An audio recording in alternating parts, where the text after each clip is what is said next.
This video is brought to you by Miniature Market. Thousands of board games, discounted prices, miniaturemarket.com. Hello my friends, it's the Game Boy Geek here. Wow, June's already over. We just had July 4th weekend, so let's go over all the games that I added to my gaming library in the month of June, and therefore got Saxophone Serenades, where I jammed with those boxes with my piano.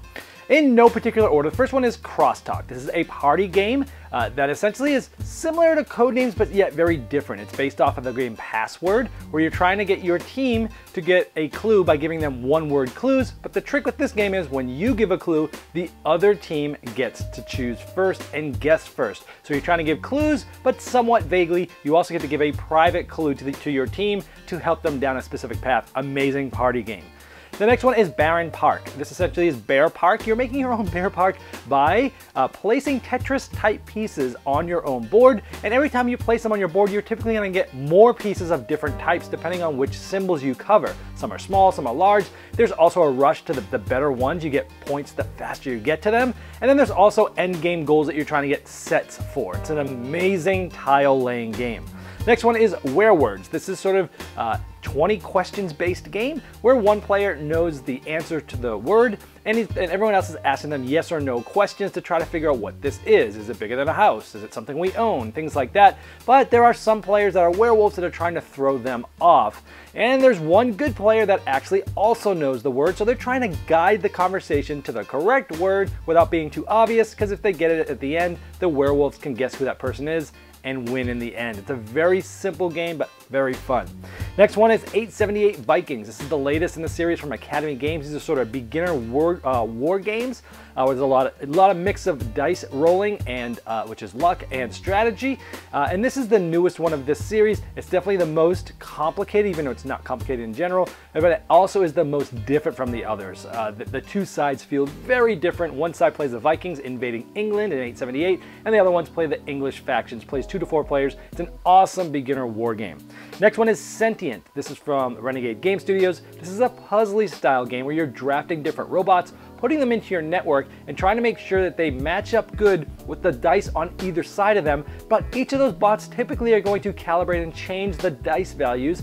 You can stop them from doing so, but it gives you less influence to try to win endgame area control points. So it gets some endgame goals and some puzzly tactical items on bots, set collection, and manipulating dice. Very fun game. Next one is Fox in the Forest. This is a 2-player trick-taking game. Yes, it's amazing. It's designed for 2. The scoring scale is amazing, and there's some special ability cards. If you like trick-taking games, 2-player one, this is awesome. Next one is Whistlestop.